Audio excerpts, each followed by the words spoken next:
एक बार फिर सुर्खियों में है जीएमसी जम्मू की इंचार्ज प्रिंसिपल। एक बार फिर विवादों में घिर गई हैं जीएमसी जम्मू की incharge principal doctor Shashi Sudan. क्या एमबीबीएस की सीट पाने के लिए जन्म प्रमाण पत्र के साथ की गई छेड़छाड़, या फिर सर्विस बेनिफिट पाने के लिए किया गया फर्जीवाड़ा? जीएमसी जम्मू के इंचार्ज प्रिंसिपल शशि सूदन और विवादों का चोली दामन का साथ है। Incharge principal doctor Shashi Sudan इस बार अपने जन्म प्रमाण पत्र के दस्तावेजों को लेकर विवादों में है, क्योंकि अलग अलग दस्तावेजों में डॉक्टर शशि सूदन की जन्म तारीख को लेकर बकायदा एलजी ग्रीवेंस सेल में शिकायत की गई है, जिसका नंबर 9990209839 है।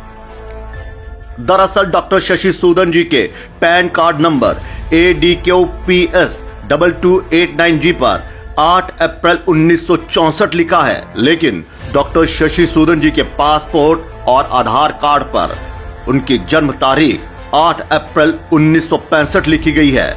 और यहीं से शशि जी के दस्तावेजों पर सवाल उठ रहे हैं, क्योंकि डॉक्टर शशि सूदन ने फैकल्टी डिक्लेरेशन फॉर्म में अपनी जन्म तारीख 8 अप्रैल 1965 भरी है।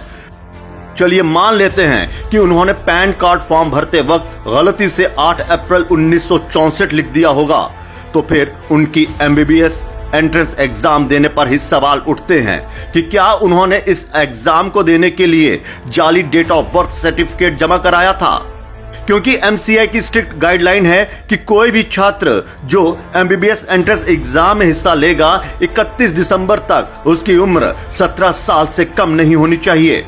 और शशि जी ने यह एग्जाम 1981 को दिया था, और अगर उनका जन्म 8 अप्रैल 1965 को हुआ था तो फिर वो कैसे इस एग्जाम में बैठ सकती हैं, क्योंकि 31 दिसंबर 1981 तक उनकी उम्र 16 साल 8 महीने थी। और अगर उनका जन्म 8 अप्रैल 1964 को हुआ था तो फिर उन्होंने फैकल्टी डिक्लेरेशन फॉर्म में अपनी जन्म तारीख 8 अप्रैल 1965 क्यों लिखी? उनके इन दस्तावेजों से कई सवाल भी उठ रहे हैं कि क्या एमबीबीएस सीट पाने के लिए उन्होंने जाली प्रमाण पत्र दिया था, या फिर सर्विस बेनिफिट लेने के लिए फैकल्टी डिक्लेरेशन फॉर्म में गलत डेट ऑफ बर्थ भरी गई, क्योंकि दोनों में एक तो गलत है ही।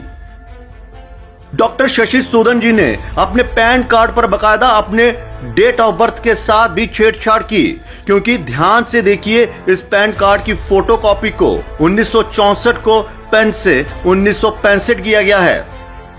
वहीं दोनों सूरतों में ऐसा लगता है कि डॉक्टर शशि सूदन ने कुछ तो गड़बड़ की है। वहीं दूसरी तरफ इस फर्जीवाड़े को स्वास्थ्य विभाग के आला अधिकारी आंख मूंद कर नजरअंदाज करते रहे। फर्जीवाड़े पर भारतीय जनता पार्टी के प्रवक्ता रिटायर्ड ब्रिगेडियर अनिल गुप्ता ने गंभीरता से लिया है और बकायदा ट्वीट कर एलजी प्रशासन से डॉक्टर शशि सूदन के दस्तावेजों की जांच और उनके खिलाफ कार्रवाई करने की मांग की है। पिछले 1 महीने से जीएमसी जम्मू में मौत का तांडव देखा गया। उससे साफ हो गया था कि स्वास्थ्य विभाग जीएमसी को लेकर कितना संजीदा है। मई महीने में कोरोना से करीब 450 मरीजों ने दम तोड़ दिया और आला अधिकारी मूक दर्शक बनकर तमाशा देखते रहे। डॉक्टर शशि सूदन की कार्यशैली पर लगातार सवाल उठते रहे, लेकिन किसी ने उनसे कोई जवाब नहीं मांगा और ना ही उनकी जवाबदेही तय की गई। वो झूठ पर झूठ बोलती गई, लेकिन आला अधिकारी उनके इस झूठ को एलजी मनोज सिन्हा साहब से छुपाते रहे और नजरअंदाज करते रहे, जिससे साफ हो जाता है कि कोई तो ऐसी ताकत है जो इंचार्ज प्रिंसिपल की लापरवाही और फर्जी दस्तावेजों पर पर्दा डाल रही है। तो वहीं वो कौन अधिकारी थे जो कई सालों से इस फर्जीवाड़े को छुपा रहे थे? अब सवाल ये भी है कि क्या जीएमसी प्रिंसिपल के पद पर ऐसे डॉक्टर को बिठाना जायज है जिस पर जाली दस्तावेज बनाने के आरोप लग रहे हों?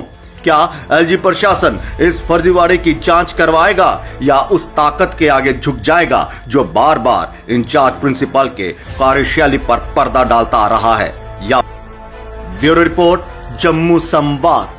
SP Smart School announces registrations for new admissions for class 11th and 12th. Admission open till availability of seats. Visit www.spsmartschools.com.